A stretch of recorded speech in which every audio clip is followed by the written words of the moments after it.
നേരത്തെ എണീറ്റ് സുബഹിസ്കരിച്ച് അതിന് ശേഷം എനിക്ക് മെയിനായിട്ടുള്ള സാധനമല്ല ടീ. അപ്പോൾ ടീ ഉണ്ടാക്കാൻ വേണ്ടി ഞാൻ കിച്ചണിൽ പോയി ടീ ഉണ്ടാക്കി കഴിഞ്ഞാൽ അപ്പോൾ ഇതിനും അത്യാവശ്യം സമയം കിട്ടോ. പിന്നെ അവിടെ എൻ്റെ പുസ്തകം ഉണ്ടായിന്. അപ്പോൾ ഞാൻ വെച്ചാൽ എന്നതൊക്കെ വായിക്കാമെന്ന് അങ്ങനെ കുറച്ച് നേരം വായിച്ചിരുന്നപ്പോഴാണ് ഗൈസ് സമയം പോയത് അറിഞ്ഞില്ല. അങ്ങനെ വേഗം കുളിക്കാൻ പോയിട്ടോ. കുളിയൊക്കെ കഴിഞ്ഞതിന് ശേഷം പിന്നെ ഞാൻ വേഗം ബാഗൊക്കെ സെറ്റ് ചെയ്ത് അടിയിലേക്ക് ഇറങ്ങലാണ്. എങ്ങനെ ഗൈസ് അതിൻ്റെ ഔട്ട്ഫിറ്റ് ബാക്കിൽ നിങ്ങൾ നോക്കിയാൽ വേണം കേട്ടോ. ബാക്കിൽ ഫുള്ള് സാധനങ്ങളേക്കും. അപ്പോൾ അവിടേക്ക് നിങ്ങൾ നോക്കണ്ട. പിന്നെ ഫുഡ് കഴിക്കില്ല കേട്ടോ. ഫുഡൊക്കെ കഴിച്ച് കഴിഞ്ഞ ശേഷം ബാഗിൽ ടിഫിനൊക്കെ ആക്കി ഒരൊറ്റ ഇറക്കാണ്. ചില സമയത്ത് എല്ലാവരോടും ടാറ്റാ ബൈ ബൈ ഒക്കെ പറയാൻ സമയം ഉണ്ടാവും. എന്നാൽ ചില സമയത്ത് തീരെ നേരം ഉണ്ടാവില്ല കേട്ടോ. വീഡിയോ കൂടി എടുക്കുമ്പോൾ പിന്നെ പറയേ വേണ്ട ഗൈസ്, സമയം പോകുന്നതേ അറിയില്ല കേട്ടോ. പോകുന്ന വഴിയിലൊരു ഫ്ലവറിന് കേട്ടോ ഗൈസ്, നല്ല ഭംഗിയാണ് അത് കാണാൻ. ഞാൻ എപ്പോഴും നോക്കിയിട്ടാട്ടോ അതിനെ പോകും. അങ്ങനെ ഓഫീസിലെത്തിയ എപ്പോഴും ഞാൻ മറക്കുന്ന സംഭവം പഞ്ചിങ്. പക്ഷെ ഇത് കറക്റ്റായിട്ട് ചെയ്തു കേട്ടോ. ഞാൻ എത്തുമ്പോൾ തന്നെ അമൃത ഓൾറെഡി എത്തിയിട്ടുണ്ടാവും കേട്ടോ. അവിടെ ഓള് വന്ന അവിടെ തന്നെ കിടന്നുറങ്ങുന്ന പരിപാടി. ഇന്നെന്തോ കുറച്ച് ഉഷാറിലാണ്. ഇന്ന് ചേച്ചിക്ക് തീരെ സുഖമില്ല. അപ്പോൾ ചേച്ചിനോട് പറഞ്ഞു ഓരോ സാധനങ്ങൾ എന്നെ കൊണ്ട് നെടുപ്പിക്കുന്നത്. അങ്ങനെ ചേച്ചിക്ക് ഞാൻ ഓരോന്നോരോന്നായിട്ട് എടുത്തോളാണ്. ഷിഫാനെ കാണാനല്ലേ ഗൈസ്. അങ്ങനെ സമയം അത്യാവശ്യമായി കിട്ടോ. അങ്ങനെ ഷിഫാനോടൊരു ബോട്ടിൽ വാങ്ങാൻ പറഞ്ഞിരുന്നു. ആ ബോട്ടിൽ നമ്മൾ ലുലുന്ന് തന്നെ ആയിരുന്നു. അപ്പോൾ ഞാനത് വാങ്ങിയിട്ടുണ്ടായിരുന്നു. അപ്പോൾ അത് കാണിച്ചു കൊടുക്കുകയാണ് ഗൈസ് എല്ലാവർക്കും. ഇത് ഞാൻ വാങ്ങിയിട്ടുള്ള അതിൻ്റെ സെയിം സാധനം തന്നെയാണ്. പക്ഷേ മൂടിയിൽ മാത്രമേ വ്യത്യാസമുള്ളൂ. ഒരു യെല്ലോ ഷെയ്ഡാണുള്ളത്. നല്ല ഭംഗിയുണ്ടല്ലേ ഗൈസ്. എൻ്റെതും ഒരു ഗ്രീനാന്ന് പറയാൻ പറ്റില്ല, ഒരു ഗ്രീൻ എന്ന് പറയില്ല, ഒരു ബ്ലൂ ലൈറ്റ് അങ്ങനത്തെ ഒരു കളറാട്ടോ.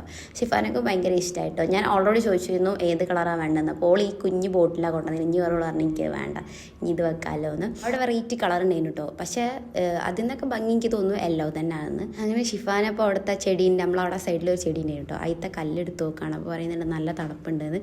അത് സംഭവം AC ഇട്ടിട്ടുള്ള തണുപ്പായിരിക്കും. അതിലുണ്ടോ കുറേ കല്ലുകൾ, കുറച്ച് വർക്കൊക്കെ ഉണ്ടായിരുന്നു കേട്ടോ. അപ്പോൾ ആ വർക്ക് സിസ്റ്റത്തിൽ സെറ്റ് ചെയ്ത് വെക്കാണ്ടായിരുന്നു. അപ്പോൾ ആ പരിപാടിക്ക് കഴിഞ്ഞതിന് ശേഷം നമ്മളിങ്ങനെ വെറുതെ ഇരിക്കുകയാണ് ഗൈസ്. ഇന്ന് സാർമാരൊന്നും വന്നില്ലുണ്ട് കേട്ടോ.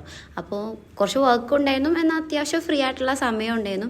അപ്പോൾ അങ്ങനെ എങ്ങനെയോടി പിന്നെ നമുക്ക് സ്ഥിരമായിട്ടൊരു സീറ്റൊന്നും ഇല്ല ഗൈസ്. നമ്മളങ്ങനെ അങ്ങോട്ടും ഇങ്ങോട്ടൊക്കെ കഴിഞ്ഞാണ്.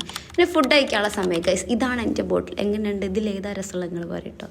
ചേച്ചി ഓൾമോസ്റ്റ് തുടങ്ങി കഴിഞ്ഞു ഗൈസ്. അമൃതയും അവിടുന്ന് തുടങ്ങി കഴിഞ്ഞു. അങ്ങനെ ഫുഡ് കഴിച്ച് കഴിഞ്ഞ് ഫുഡ് ഒരു 10 മിനിറ്റൊക്കെ ഉണ്ടാവും തോന്നുന്നു. അതിന് ശേഷം വേഗം ഓളോടുത്ത് നിസ്കരിക്കാൻ വരും കേട്ടോ. ആ ഒരു സമയം ഉണ്ടാവും. ആ സമയത്ത് നമ്മൾ കുറച്ച് ഫുഡ് കഴിച്ചതിന് ശേഷം കുറച്ച് റെസ്റ്റൊക്കെ എടുത്ത് പിന്നെ നമ്മൾ വാക്കിലേക്ക് സ്റ്റാർട്ട് ചെയ്യും. നമ്മൾ എന്താ ആവശ്യം ഉണ്ടെങ്കിൽ അപ്പുറത്തെ ടീമിനോട് ആയിരിക്കും കേട്ടോ ചോദിക്കുക. ഇതിപ്പോൾ 3 പിൻ പ്ലഗ് വാങ്ങിയിരുന്നു ചാർജ് കുത്താൻ വേണ്ടിയിട്ട്. അപ്പോൾ അത് കൊടുക്കാൻ വേണ്ടി പോയതാണ് ഷിഫാന. അങ്ങനെ നമ്മൾ വിചാരിച്ചു എന്തെങ്കിലുമൊക്കെ കുടിച്ചാലോ എന്ന്. അങ്ങനെ ഗൈസ് നമ്മൾ രണ്ടുപേരും ചായയും എന്തെങ്കിലും കടിയും എന്തെങ്കിലും വാങ്ങാൻ വേണ്ടി പോവാം കേട്ടോ. അപ്പോൾ വിളിച്ചു നോക്കിയാൽ എന്താ വേണ്ടതെന്നുള്ള ഷിഫാനെ വിളിച്ചു നോക്കിയാണ്. ആൻഡ് ഗൈസ് നമ്മൾ അവിടെ നിന്ന് തപ്പി അവസാനം കട്ട്ലേറ്റും പിന്നെ ചായ കേട്ടോ ഓടിച്ചത്. പക്ഷേ ഞാൻ കട്ടനാണ്. പക്ഷെ എനിക്കന്ന് കട്ടൻ കുടിക്കാനുള്ള മൂടില്ലായിരുന്നു ഗൈസ്. അതുകൊണ്ട് ഞാൻ കട്ടൻ വാങ്ങിയില്ല. പിന്നെ ഇത് ഞാൻ ഓൾറെഡി ഒരു റീൽ അപ്ലോഡ് ചെയ്തിട്ടുണ്ടാവും കേട്ടോ വൈകുന്നേരം എന്നിട്ട്. ഞാൻ വെറുതെ എൻജോയിന് മെൻഷനല്ല കൊളാബറേറ്റ് ചെയ്തിട്ടുണ്ടായിരുന്നു കേട്ടോ. സംഭവം കൊളാബറേറ്റ് ഇൻവൈറ്റ് ചെയ്യാമെന്നൊന്നും എനിക്ക് അറിയില്ലായിരുന്നു. പക്ഷേ അവർ ഇൻവൈറ്റ് ചെയ്തു ഗൈസ്. അങ്ങനെ ഞാനും എൻജോയ് കൂടി ആയിരുന്നു കേട്ടോ. ആ റീലുണ്ട്. നമ്മൾ ചായ ഇങ്ങോട്ടേക്ക് തന്നെ കൊണ്ടുവന്ന കേട്ടോ. ഇവിടെ നാമയും കുറച്ച് സമാധാനത്തിൽ കുടിക്കല്ലോ വെച്ചിട്ട് ചായ കണ്ട പാടനെ അമൃതയും ചേച്ചി ഓടി വന്നു കേട്ടോ. അങ്ങനെ കഴിച്ച് നമ്മൾ കട്ട്ലേറ്റ് എന്തോ തോന്നുന്നു ഓർഡർ ചെയ്ത്. കട്ട്ലേറ്റ് തന്നെയാണ്. വീട്ടിൽ ഇങ്ങനത്തെ സാധനം ഒന്നും ഉണ്ടാക്കുമ്പോൾ എടുത്ത് പോകാത്ത ഒരാളാട്ടോ ഞാൻ. വിളിച്ചാൽ പോലും അങ്ങനെ വലിയ മൈൻഡ് ഇല്ലാത്തതാണ്. ഇതെന്താ അല്ലേ ഗൈസ്, ഇപ്പോൾ കാണുമ്പോൾ വലിയ ആർത്തി. പിന്നെ നമ്മൾ ചായയൊക്കെ കുടിച്ച് കഴിഞ്ഞു. കുറച്ച് നേരം ഇങ്ങനെ സംസാരിച്ചു. ഇനി പിന്നെ ഗ്ലാസിൻ്റെ ആ സംഭവം കൊണ്ടേ കൊടുക്കണം ഗൈസ്. അപ്പോൾ നമ്മൾ അത് വൈകുന്നേരമാണ് കൊണ്ടെടുക്കാൻ വിചാരിച്ചതിന്. അങ്ങനെ അസർ ഞാൻ വേഗം നിസ്കരിച്ചു കേട്ടോ. ഇനിയിപ്പോൾ അവിടെ പോയിട്ടുണ്ടെങ്കിൽ ചിലപ്പോൾ ലേറ്റ് ആയിട്ടില്ല കിട്ടുമല്ലോ എന്നുള്ളതിൽ ഞാൻ അങ്ങനെ വേഗം നിസ്കാരമൊക്കെ കഴിഞ്ഞു. അപ്പോൾ തന്നെ അമൃത വെയിറ്റ് ചെയ്യുന്നുട്ടോ. ഓളെ ബസ്സിന് സമയമായിട്ടുണ്ട്. അപ്പോൾ എന്നോട് വേഗം ഇറങ്ങുമെന്ന് വിളിക്കേണ്ടായിരുന്നു. അങ്ങനെ ഞങ്ങളായിരുന്നു ഗൈസ് ലാസ്റ്റ് ഫൈനലായിട്ട് ഓഫീസ് പൂട്ട് ചെയ്യുന്നത്. And tata bye bye, see you. എൻ്റെ വീഡിയോ ഇഷ്ടപ്പെടുകയാണെങ്കിൽ ലൈക്ക് ആൻഡ് ഷെയർ, സബ്സ്ക്രൈബ്.